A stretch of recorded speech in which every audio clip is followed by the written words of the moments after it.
ప్రపంచ ఆర్థిక వేదిక దావోస్ లో ఏపీ జెండా ఎగురవేయడానికి ముఖ్యమంత్రి నారా చంద్రబాబు నాయుడు సిద్ధమయ్యారు. బ్రాండ్ ఆంధ్రప్రదేశ్ ను గ్లోబల్ మ్యాప్ లో టాప్ లో నిలబెట్టడమే లక్ష్యంగా ఈ పర్యటన సాగనుంది.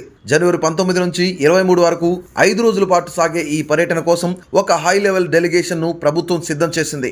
ఐటీ మంత్రి నారా లోకేష్, పరిశ్రమల మంత్రి టీజీ భరత్లతో పాటు పలువురు సీనియర్ ఐఏఎస్ అధికారుల బృందం బాబు వెంట ఉంటారు. ఈ పర్యటనలో సీఎం షెడ్యూల్ చాలా పక్కాగా ఉంది. 4 రోజుల్లో ఏకంగా 36 కార్యక్రమాల్లో ఆయన పాల్గొంటారు. ముఖ్యంగా ఐబీఎం, గూగుల్ క్లౌడ్ వంటి టెక్ దిగ్గజాల సీఈఓలతో భేటీ అయ్యి ఏపీలో డేటా సెంటర్లు, ఏఐ హబ్ల ఏర్పాటుపై చర్చించనున్నారు. లాజిస్టిక్స్ రంగంలో ప్రపంచ అగ్రగామి ఏపీ మొలార్ మేక్స్ ప్రతినిధులతో పోర్టుల అభివృద్ధిపై చర్చలు జరుపుతారు. కేవలం కంపెనీలే కాదు, స్విట్జర్లాండ్, యుఏఈ సహా పలు దేశాల వాణిజ్య ప్రతినిధులతో చంద్రబాబు భేటీ కానున్నారు. గ్రీన్ ఎనర్జీ, సెమీ కండక్టర్స్ మరియు ఫిన్టెక్ రంగాల్లో ఏపీకి ఉన్న అవకాశాలను ఆయన ప్రపంచానికి వివరించనున్నారు. ఏపీలో ఉన్న యువత నైపుణ్యం, ప్రభుత్వం ఇస్తున్న రాయితీలను ఈ అంతర్జాతీయ వేదికపై హైలైట్ చేయనున్నారు. 23వ తేదీన పర్యటన ముగించుకొని సీఎం తిరిగి అమరావతికి చేరుకుంటారు.